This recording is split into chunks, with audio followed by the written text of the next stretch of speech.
आप MS word में English में लिख लिए, ठीक, इंग्लिश में लिख लिए एक लाइन आप, फिर इंटर कर दिए। फिर आपको हिंदी करना है तो आप जाएंगे फॉन्ट में जाएंगे आप, ठीक, फॉन्ट में जाएंगे।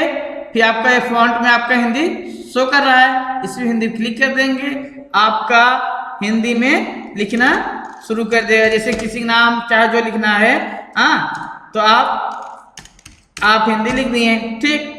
फिर उसके बाद इसके बाद आपको इंग्लिश लिखना है आपका। इसके बाद आपको इंग्लिश लिखना है तो आप कोई भी चीज आप क्या करेंगे, इंग्लिश को हम कॉपी कर लेंगे।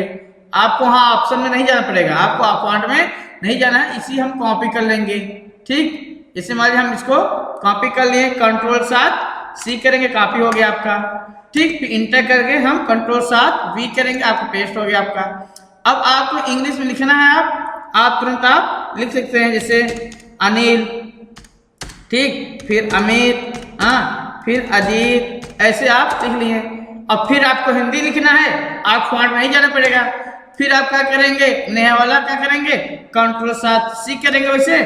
फिर आप यहाँ पे आके अजीत बगल में कर्सर रखेंगे, फिर इंटर करेंगे, फिर Ctrl+7V करेंगे, आपका आ गया, हिंदी में आ गया। आप इसी का आगे जो लिखना नाम ना, फिर आप लिखना शुरू कर देंगे, चाहे जो नाम आप लिखना चाहेंगे आप लिखना चले जाएंगे, ठीक। इसी तरीके से आप नाम लिख देंगे, ठीक, ऐसे हो जाएगा आपका।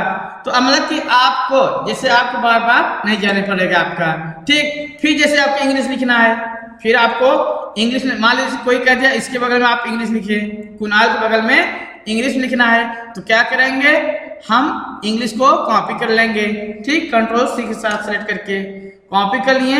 फिर कुणाल के बगल में हम जाएंगे, पेस्ट कर देंगे, आपका इंग्लिश आ गया, ठीक। आप इसी में जो लिखना चाहेंगे आप आगे लिखते चले जाएंगे, आपका इंग्लिश लिखता चला जाएगा, ठीक। अब फिर हिंदी करना है आपका, फिर इसमें जाएंगे, कोई भी चीज चाहे जो लेंगे कॉपी, आप फिर इसमें जाएंगे Ctrl+7C कॉपी कर लेंगे, फिर इसी के आगे हम पेस्ट कर देंगे। अब ठीक, फिर आप इसमें जो भी लिखना है उसके बाद आप कोई भी चीज लिखना है आपको लिखना शुरू कर देंगे आप, ठीक। इसी तरीके से इंग्लिश और हिंदी करना। फिर आपको इंग्लिश लिखना है, फिर आप कॉपी कर लेंगे, आप जाके Ctrl+C करेंगे, फिर यहाँ पे जाएंगे आप पेस्ट कर देंगे। अब इसको सिलेक्ट करके आप जो भी नाम लिखना है आप नाम लिख सकते हैं, ठीक। इसी तरीके से हो जाएगा, समझे नहीं आप, मतलब कि जो भी चीज आपका, जैसे आपका यहाँ अमीर लिखा है, अब इसके बाद हमें हिंदी लिखना है, कोई भी सेंटेंस कोई भी शब्द आपको हिंदी लिखना है तो आप क्या करेंगे, कॉपी कर लेंगे, आप सिलेक्ट करके Ctrl+C करेंगे, फिर आप यहाँ पे आके Ctrl+V कर देंगे, आपका ये आ गया। अब इसको सिलेक्ट करके आप जो भी लिखना चाहेंगे आप लिख सकते हैं हिंदी में, ठीक। इसी तरीके से आप हिंदी और इंग्लिश कर देंगे। आपको मतलब कि फॉन्ट में आपको बार बार जाना नहीं पड़ेगा, बस कॉपी कर लेंगे, इंग्लिश को एक बार पेस्ट कर लेंगे, हिंदी को पेस्ट कर लेंगे, फिर उसी पे लिखना शुरू कर देंगे। आपका फॉन्ट में बार बार ना हिंदी करना पड़ जाकर ना इंग्लिश करना पड़ेगा, आपको तुरंत इसी तरीके से आपका हिंदी से इंग्लिश, इंग्लिश से हिंदी ऐसे आप बना सकते हैं और टाइपिंग कर सकते हैं। ओके।